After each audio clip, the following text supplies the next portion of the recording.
Good afternoon, everyone, and welcome to yet another extremely timely and extremely topical EMET webinar.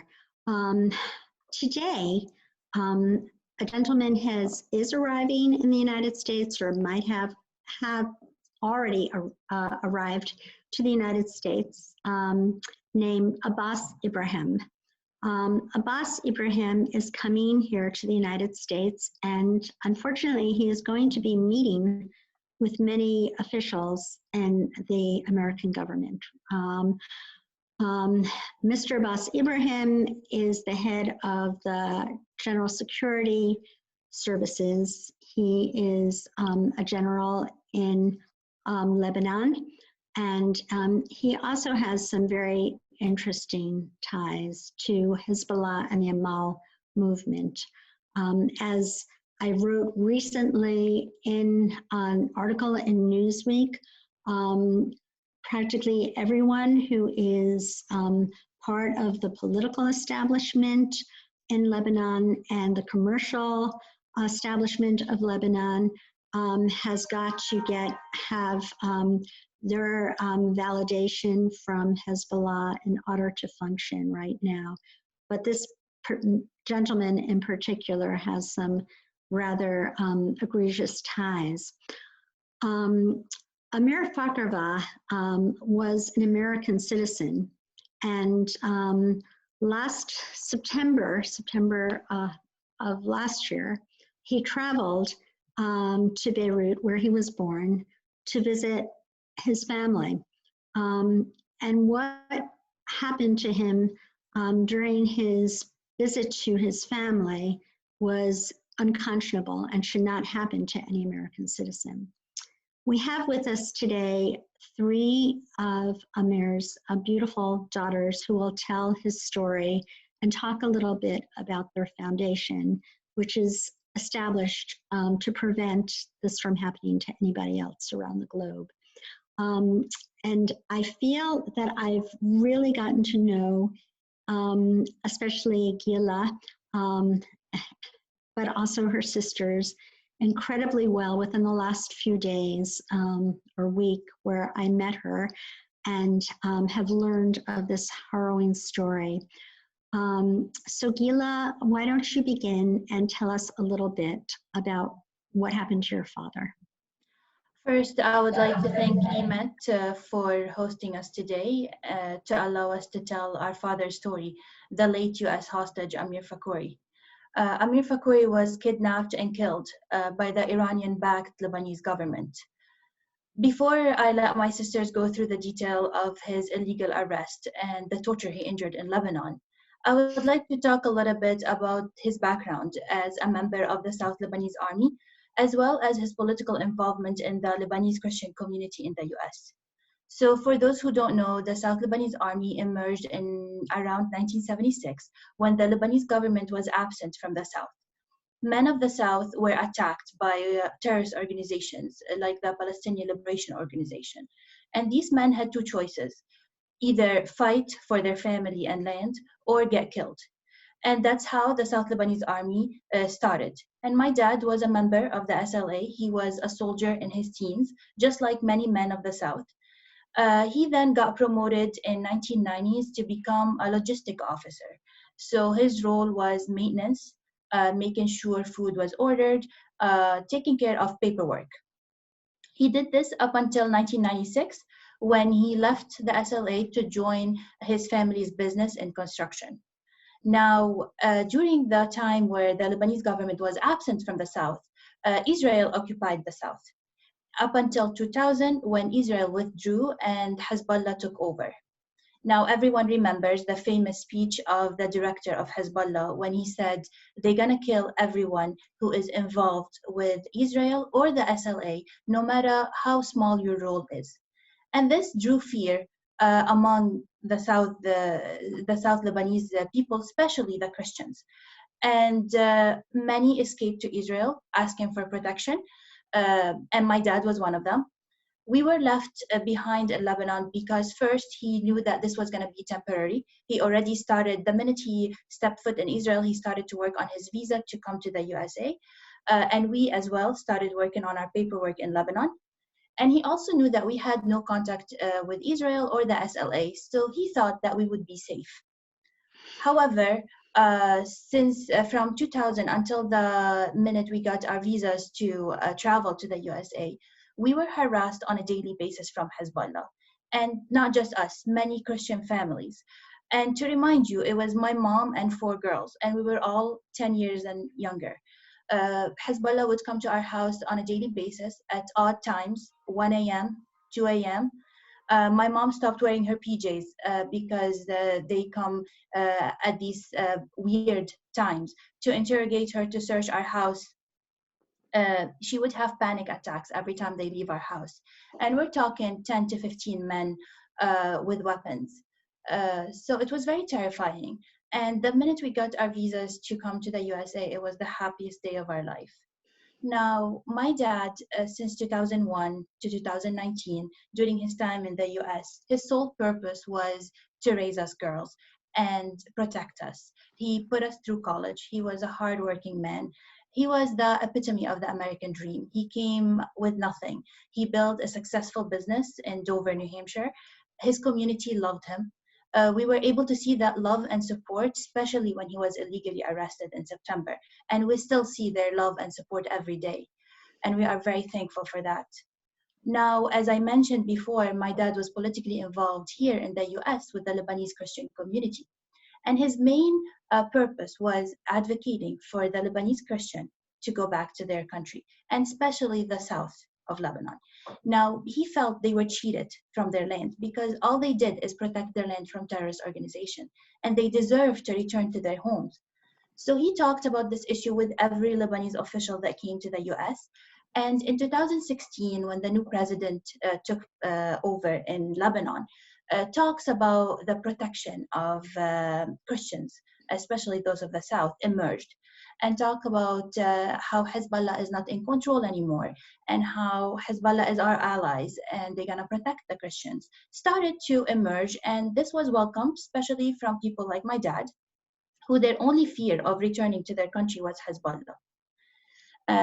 And he talked privately and in conferences with many high Lebanese officials who assured him that he has nothing to worry about. His country needs you. If you go back, you will set the foot for other Christians to go back. And from 2018 to 2019, a lot of men who were a member of the SLA started going back to Lebanon. However, my dad was the first Christian with an American passport to go back. And we strongly believe that he was tricked. He was lured to be used as a political pawn by the Hezbollah-backed Lebanese government.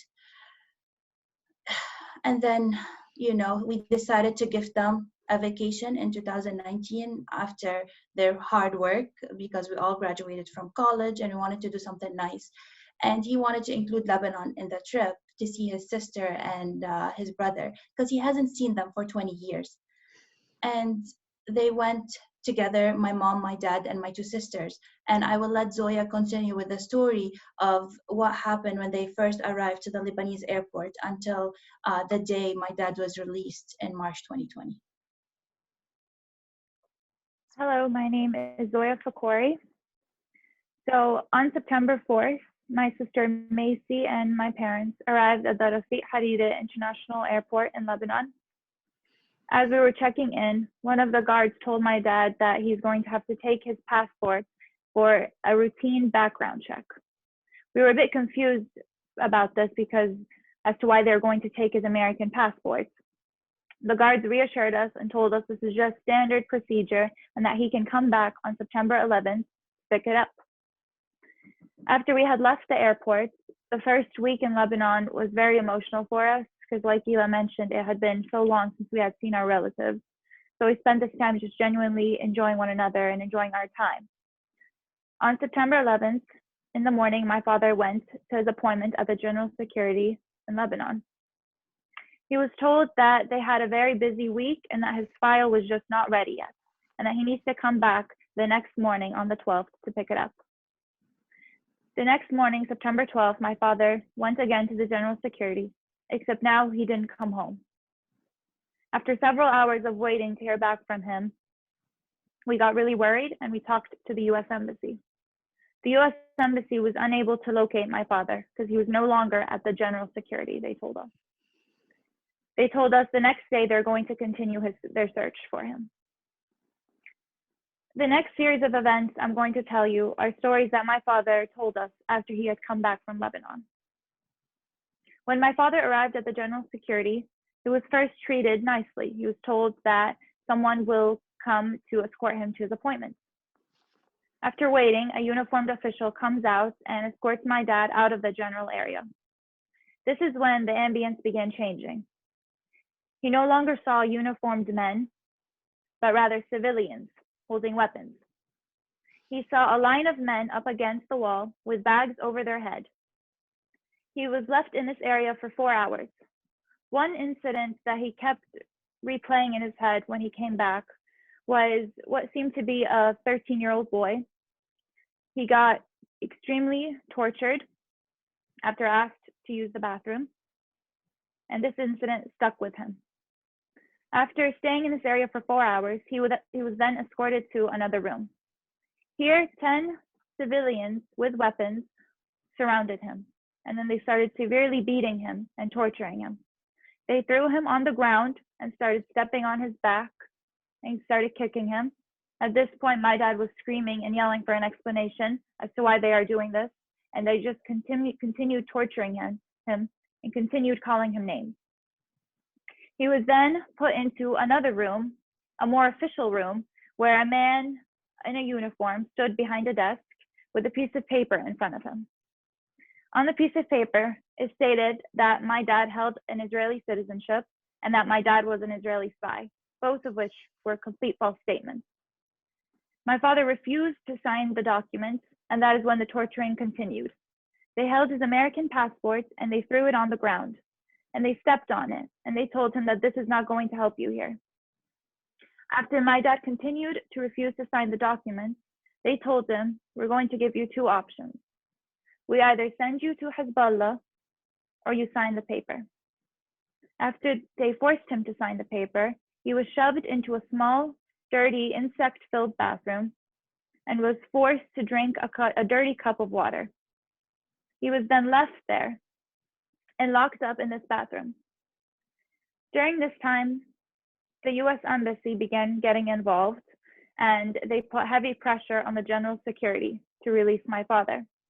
After 24 hours, they then transferred him to the military prison. At the military prison, my dad was not in good condition. He had bruises all over his body. He had bug bites all over his body, and he had what we later found out to be a broken rib cage. My father was then taken to the detention prison. And here he was left in a cell with no sunlight, with no toilets or toiletries. He was given minimal food and he wasn't given any clean water. My father began losing a lot of weight and he was in excruciating pain to the point where he was unable to lie down on his back to sleep. During this time, my sisters and I in America were going on the news and sharing our story with them and hoping that the American government will hear us and help us. So after more pressure from the US Embassy, a doctor was finally able to see my dad. However, the doctor that the military prison sent over told the embassy that my father is in great condition and that this is all mental and in his head. After he kept losing more and more weight, the doctor refused to give him any tests or any medication. And then after more pressure from the US government, finally he allowed my father to go into a hospital. But by the time they arrived at his cell, my father had almost collapsed. And my father recalls this moment as the moment he was saying his final prayers, because he truly thought he was going to die at this point and that no one was going to come. After they took him to the military hospital, the condition here wasn't any better. It was a very dirty hospital and no medication was given to him and minimal food was also given to him. He stayed there for a long time, over a period of months. And during this time, his condition kept worsening and worsening, and he kept losing more and more weight. Finally, after more pressure from the embassy, a biopsy was done, and it was found out that, and we later found out that my father had stage 4 lymphoma. This lymphoma came from Epstein-Barr virus that he obtained during his stay in the prison. Due to the lack of treatment he received during the several months in the hospital, the cancer progressed all over his body, and it kept getting worse and worse. My father would have died in Lebanon if it wasn't for the US government getting him out. The judicial court system in Lebanon was so corrupt that they dismissed all evidence of his innocence, and they dismissed all evidence that he was tortured at the general security. My father was able to come home on March 19th due to the heavy pressure from the US government. And I will allow Macy to continue his story. Thank you, Zoya. So yes, my father arrived on the evening of March 19th, 2020 to the United States. That day was filled with happiness and excitement because it had been months since we've seen him, and we didn't know if he was going to survive, if he was going to be okay, but finally we knew we were going to have him home again. I still remember the shock on my face when I first saw him enter through the airport. I mean, this was a man who went to the gym every day, who was fit, lively, outgoing, the life of the party, now was a man who was skinnier than I was that stood in front of me. A man who was quiet, reserved, shy, afraid. I couldn't even hug him because I was scared I was going to break him. That's how fragile he was. Alongside the PTSD he faced, my dad was severely ill. We took him to the best doctors in Boston, Dana-Farber, and unfortunately, we found out that he had HLH, secondary HLH, with B-cell lymphoma. And this combo was rare. It had never been seen before by the doctors at Dana-Farber, and it was ultimately fatal. And let me just note that when my father was in America, he was completely healthy. He made sure to go to every doctor visit. He has medical records to prove his health. And all of a sudden, he's dying from this rare cancer that even the doctors at Dana-Farber had never seen before. So yes, it was fatal. And unfortunately, my father died on August 17th, 2020. To go back to the PTSD he faced, he saw so much horrific things occur at the Lebanese General Security. He saw so much torture, so much abuse, and he didn't tell us everything, but I do remember this one story that stuck with me. He told me he saw a young boy who was just thirsty. He wanted a cup of water. And one of the men at the Lebanese General Security gave him a small bottle, told him to urinate in it and drink it. These were the type of conditions that my father was living in. These are the type of conditions that others are living in, and we don't hear about it. It's not on the news, it's swept under the rug, it's behind closed doors, and this is why we're here. So my father told us, please create some kind of foundation before he died to shed light on the injustice that's happening around the world and in Lebanon. And so that is why on September 12th, 2020, we decided to launch, my sisters and I, the Amer Fakhoury Foundation. And we chose this day because that was the same day 1 year ago that my father was kidnapped and held hostage. We didn't want this day to be marked as the day that the terrorist group won, or the day that was marked by pain and tragedy. We wanted it to be marked as a day of new beginnings and hope for others. So the Amer Fakhoury Foundation, we have 4 main goals. 1, we want to identify the victims that are illegally detained, and there's a lot. There's many in Lebanon and around the world. 2, we want to work with international lawyers to ensure they get a fair trial, because as we saw with my father's case, there's so much corruption in countries like Lebanon in the judicial system. 3, we want to ensure that there are trustworthy doctors taking care of these individuals, making sure that they're in sanitary conditions and that they are in fact healthy. Because I can confidently say that if my father had a trustworthy doctor, he would be here right now to tell his story. And finally, we want to provide financial assistance to the families, because we are the families of a hostage victim. We went through the emotional trauma and the financial stress that comes with it. We were alone in America while my father was being tortured. We took the responsibility to pay the mortgage of their closed restaurants and the home which left us with absolutely nothing in the end. And there was no one to help us. So that's why we want to help them, and we need your support. We want to help another family so they don't have to go through what we went through. We want to help another hostage victim. We want to ensure that there is no other US hostage that dies at the hands of terrorist organizations and radical regimes. And we're committed to working with organizations like EMET to spread peace and fight these terrorist organizations like Hezbollah in the Middle East. Thank you so much. Okay, I'm going to open up the forum with the first question. Can you tell us a little bit about this gentleman, Abbas Ibrahim, and whether or not he has any associations with Hezbollah and the Amal movement, and who exactly is this person that's coming today to meet with American dignitaries? Guila? Abbas Ibrahim, he's the head of the General Security. And at the General Security, my father faced a lot of torture, and he saw a lot of awful things going on here. And he saw innocent people get put in a position where they're forced to sign false documents. I don't think America represents people torturing innocent victims. I don't think America should send American dollars to be used for this. So I really think we should open the eyes of many US citizens and members of Congress to know that this should not be allowed. And someone should put a stop to this. Right. Okay.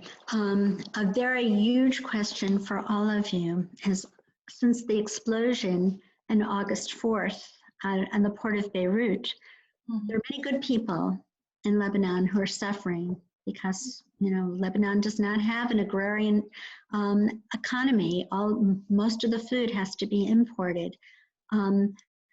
Is there any way that you know of to be able to help the good people of Lebanon without it going through the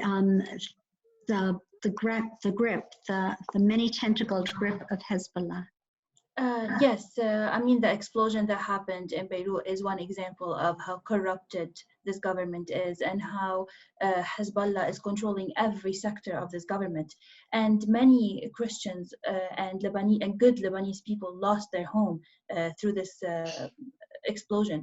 And we know many families, we know how much they need every dollar and every help they can get. And we can provide this. We know people who work with these families directly. We can make sure that this money and this help can go directly to those in need. Because right now, a lot of the money that is sent and a lot of the help that is sent, we heard from good sources that it's either getting sold in supermarkets or taken by the government and not given to the good people. A lot of people still don't have homes. A lot of people still don't have food, and winter is coming. So that's the sole purpose of this foundation. In addition to helping hostages, we also want to help people in need, families who are under these radical regimes that really can use the help we provide. So definitely we have channels to work with families directly and provide the help needed for them. That's very important to know, because right now we know, probably as a result of our work on Capitol Hill, there's a letter going through Congress to try to avoid getting any of our American US taxpayers' dollars to go to Hezbollah. And they need to know, Congress needs to know, USAID needs to know that there are other sources besides the government sources, which seems to be so firmly in the grip of Hezbollah. So yes. we will provide these sources to some of our friends in Congress. Exactly. We know individuals who are helping directly the Lebanese people and not going through any government channels. Excellent, excellent. Sarah Leah, are there any questions that have come in from our audience? We've received a couple questions. The first that we have Has Hezbollah tried to sabotage the creation of your foundation by any chance? Or have you had any So, issues informing it? since my dad was arrested in September 2019, we have been receiving death threats almost daily. We were told that our price is one bullet, and we keep receiving death threats almost on a daily basis. So far, we haven't directly received threats about the foundation. However, everything possible with a terrorist organization like Hezbollah. I do want to note they did try to shut down our Facebook page for my father. They had a bunch of people try to report our page. So they are trying to silence us. Thank you. We have one more question. How much influence does Hezbollah have on Lebanon and on the government? And this is a broad question, but whoever would want to touch on it. I mean, you can tell Hezbollah is in every sector of the Lebanese government, from my dad's arrest to the corruption in this government, to the explosion, to the poor Lebanese people that are paying the price. My dad's arrest, my dad went from the USA very healthy with medical records to prove it. And he had a clean legal record as well. The amount of control that Hezbollah has on this government and Iran has on the Lebanese government is baffling. The things that they can do, the fabrication, the lies, the torture that they are implementing on Lebanese citizens as well as US citizens is just out of control. They are in every sector of the Lebanese government. As we said, in the Lebanese General Security, my dad did not even see officials. He saw civilians with weapons. These are the people that tortured him, that kicked him. They threw the American passport on the ground. They told him, you have two choices, either you sign or we give you to Hezbollah. This is how much control Hezbollah has on every sector in the Lebanese government. Right. I just would like to amplify that a little bit with a quote from French President Emmanuel Macron, who on September 26 said, speaking directly to the Lebanese leaders, says, you have betrayed the commitments made to France and the international community. You've decided to betray your commitment. All the politicians try to save themselves. They have gambled to try to save themselves, their own interests, their own clan. I note this collective betrayal. Hezbollah cannot be an army fighting Israel, a militia fighting in Syria, and a respectable political party. As you know, he had tried very hard and in good faith ran to Beirut after the August 4th explosion, and then on September 1st, Lebanese Independence Day, and had said, if you could divest yourself totally of Hezbollah, then we can form a government. But unfortunately, they were not able to do that. So yes. My overarching question, and I've been a student of Lebanon for a long, long time, is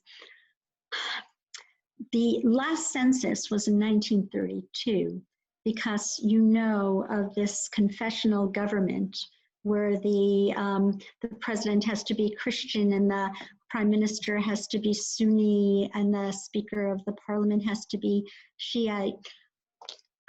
We don't know, are there enough people? I know there's a tremendous amount of frustration on the street, and Lebanon is this huge mosaic of different cultures, and not everybody is a Shiite or a Hezbollah sympathizer or part of the Amal movement, yet they seem to be the dominant party.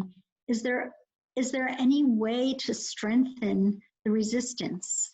Is there enough of a resistance to be able to overtake the forces? There is. The Lebanese people want change. However, the problem is you have a militia who are using weapons to draw fear in people's everyday life. So I know many Lebanese are scared to talk about change, or talk about changing the way Lebanon is, or even standing in the face of Hezbollah. At the end of the day, these people can arrest you for no reason, fabricate lies. The judicial system is corrupt.